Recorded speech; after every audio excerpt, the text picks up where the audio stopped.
It's a terrible day for regulators. It's a terrible day for fudsters. It's a terrible day for frauds. But it's a good day for us. It's a great day for the BitSquad.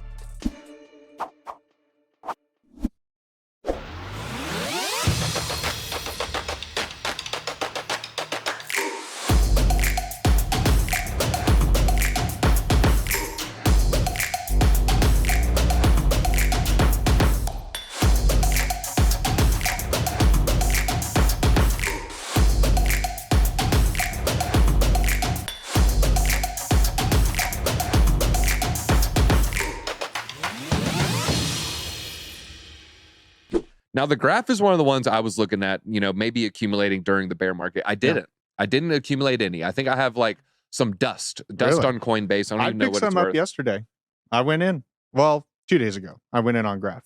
Finally. I've been watching it. So. Okay. So if you look at this is the 6-month chart. It doesn't look great, folks. I'll be honest with you. It looks like, dang, I should have got in here. I don't even know if I want to buy this. Guys, let's pull up the max chart, okay? They had a significant early pump in January of 21. Let's see. Okay, well, technically February. Okay, so it was February, not January, but it really started to move right there. You can see it was above $2. Yeah. That rest of the chart there, it looks pretty flat. Yeah, we're up above, SBF collapse and everything else. November, this would be around SBF. Here you can see that's the same Bankman dump right there. Mm-hmm. And then, just very, very bearish sentiment in the market overall. Then you see the AI pump. This was Singularity, AGIX, but when you typed in AI under categories, you would see the graph, and I think, a lot of their pump was attributed to that. Still looks okay. And so I'm not hating accumulating the graph here. All right. So, with the crypto market, Bitcoin's been in an uptrend. Obviously, it's been a pullback here recently, coming off of a short squeeze that took place back there on April 10th. I'd actually been looking for the short squeeze. We ended up getting it. We ended up pulling back. We're at the 50-day moving average currently right now. And we've been sitting here for 4 days after a big fall 3 days in a row. Still, it's holding that support. Typically in these types of things, we actually, you see bearish divergences emerging up in here. Typically, these things will ABC their way back down. So we may be here for a little bit of time. But for me personally, I look at the bigger picture of everything. I do this with Ben. I did this all through June through December and January when everybody's screaming for $12,000. It's just that we're exhibiting the signs of coming off the lows. You can look back to 2015. You can look back to 2019. Here we are in 2023. We're exhibiting the signs. These are when the low has already been put in. Question is the big debate. Do we go to all-time high? Do we just go back into a retracement? Not really going to debate that today. It's just that we clearly see the behavior of what happens after a prolonged time period of moving down, and then the oscillators moving their way back up, including the relative strength index, which the relative strength index, it oscillates between 0 and 100. Typically, you're never going to see 0. You're never going to see 100, but you can get up there into those 90s, 96s, which we've seen on the monthly time frame for Bitcoin. This would be massively overbought. However, when you're in a bull trend and you're continuing a bull trend, 40 is supposed to be your support level. When you're in a bear trend, 60 will end up being your resistance level to where you're not able to get through that 60 and you continue being bearish. But what we see here is that, once again, Bitcoin is able to hold above 40 on the monthly time frame as the low gets put in, as the oscillators start moving their way back up. So in the bigger time frame, things are looking good. Just looks like we're in somewhat of a temporary pullback in here after getting a breakout that took place by holding us down for about 9 months. We still have this gap in here. There's also a volume gap on the fixed volume profile right there. So we've pretty much closed all volume gaps except for this one right in here. My best guess is that we're going to eventually fill this thing in. We'll eventually see, but that's my thoughts.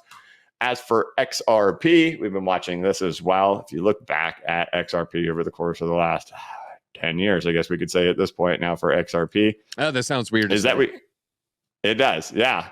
You're talking about FUD, man. We've had it all. We've had it all. But if you look back here, right? Too what do old we have? for This is okay. All right, man. Crash, retrace, reaccumulation takes place before a big blast. This is exactly what we actually ended up seeing for Bitcoin back here in 2018 through 2020. Crash, retrace, reaccumulation, 4.236 extension reach out. But this is what we have for back in 2014 through 2017. Looking at it on a bigger time frame, it looks very, very similar. And we can see that this retracement, this reaccumulation, what do you know? It happens to be identical to what we have going on right in here. They're precisely the exact same size. I believe they're 81.8% exactly for each of them. So what are your thoughts of polyhopatia in general, Drew? Because you're the Druth. You know, he's coming out. He has bold proclamations. Yeah. It's a very polarizing figure. What's the Druth's take? I mean, his price targets are pretty conservative. You know, if he's still looking within the 1 to 200K mark for the next kind of all-time high or, you know, bull market pop off, I think that's within reason. Where I start to kind of off. Yeah, just Pop, popping it pop. off. Yeah. Shout out to Earthquake. Shout out to Earthquake. I just don't think we're going to like 300, 400, or 500 this next round. Yeah. I'm keeping in mind diminished returns. Kind of Yeah, long we have review. diminishing returns. You know, we go from a 20x to a 3.5x. We're not going to go back up to a 10x, you know.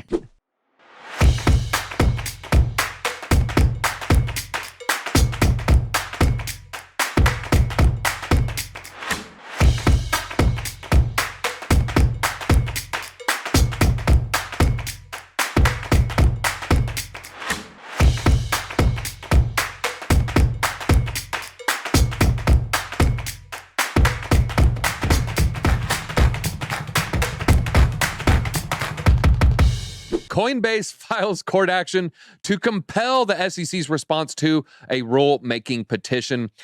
Brian Armstrong, he's tweeting about this a lot. They're taken to the courts to get the SEC to give us a yes or no to some paperwork they've had pending since July. You know, just kind of break it down like for a second grader here. Look, last July, they submitted paperwork. You know, the SEC says, hey, you have to comply with all the regulations. They said, all right. Well, I see the only form you have for me, filled it out July of last year. Guys, It's almost May, okay? We're looking at 10 months ago. Yeah. They gave it to them in July, and I forget what the legal term was. Let's see, narrow action. Yeah, there's like a legal term where they have like some short amount of answer. Seems like the SEC has already made up its mind to deny our petition, but they haven't told the public yet. So the action they filed simply asked the court to, hey, give us a freaking answer on this. So I forget what the actual, but it's basically in a timely manner. You have to receive it, you have to look at it, and you have to approve or deny in a timely manner. They gave it to them in July. And so at a certain point, they're like, look, man, we don't want to go to the courts. You're forcing our hand here. Because what they want, they want the SEC and crypto to act like some sort of mail slot in an abandoned mansion filled with meth heads from Chaz. Yeah, I'm shouting out Decker's neighborhood here. The mail goes in, then what? I don't know. It's in a crackhead's hands. Okay, that's what I feel like the SEC is doing. It's like they're a bunch of meth-fueled addicts just receiving money and then opening and then the next thing you know, it looks like a rat nest. Okay, just shredded paper everywhere. I can't even imagine the lack of structure, just the lack of controls that they have going on here. And I remember reading, I think it was over the weekend, maybe on Monday, half their people, it's just basically people that kick indoors. They have a bunch of boot stompers, and then they don't have any kind of bean counters. And they need more bean counters. They need more lawyers. They need more people to push through approvals, not a bunch of people to put handcuffs on them because, hey, guess what? You didn't do what we approved.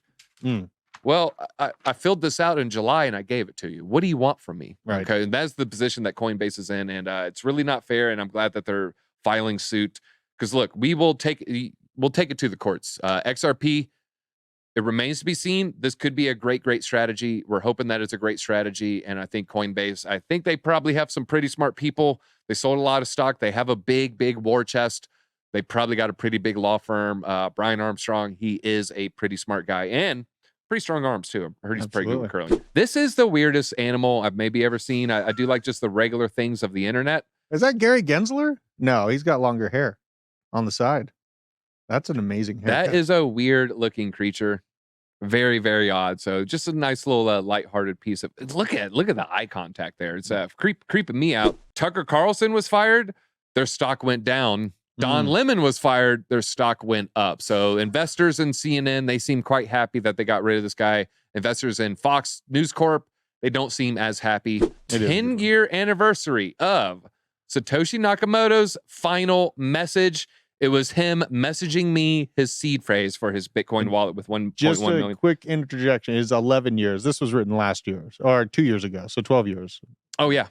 12 years ago. 12-year anniversary. So a dirty dozen here. He left the community with a parting message exactly 12 years ago. I moved on to other things. Despite dozens of plausible theories, his identity remains elusive, and their estimated stash of 1 million Bitcoin remains unmoved. While Bitcoin was at 54,000, it was 54 billion. Basically, you just, whatever the price is at 1,000, you just change 1,000 to billion. So coming in $250 billion there. Pretty big. Deezy's lesson today, folks, is happiness. Happiness is very important. Okay, I've said, what do we all want? We want health, wealth, and happiness. Oftentimes, they want it in the wrong order.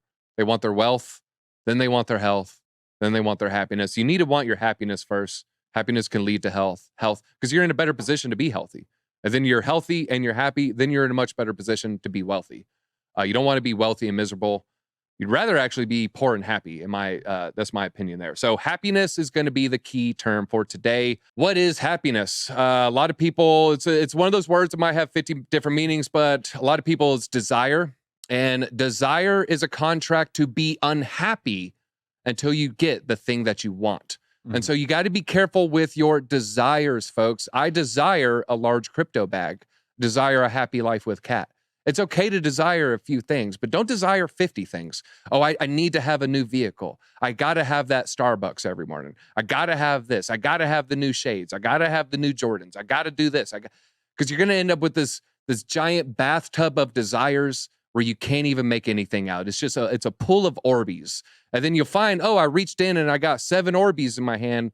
I didn't really even desire that. And then you get it and you're not even any happier. I'll be so happy when I get that truck. Well, guess what? They get that truck and then they're no happier. Yeah. That's why you see so many miserable rich people. So how do you be happy? The first step is realizing happiness is a choice. Happiness is a skill. Once you look at it that way, it will open up your mind. And sure, I know there's going to be some DNA effects. There's going to be some issues. Some people are going to have a better template. They're going to have, oh yeah, he doesn't have to work out. He has 6-pack abs. Okay, there's going to be some people who are just going to be naturally happier. But you can still affect it, okay? Just how you could still go to the gym and lift a weight, you could still go out there and you could choose to be happy. You could choose the path that will lead you to happiness, okay? Because a lot of it is just going to be peace. How do you get peace? Peace is going to be from detachment. Okay, so you got to detach yourself from the crypto charts. You got to detach yourself from politics. You got to detach yourself from whether or not you're going to eat bugs in 10 years. You got to detach yourself from what XRP's price is going to be when banks start using it. Okay, because detachment will lead to peace. Peace will lead to happiness. Choose to be happy. That's all I got. Easy out.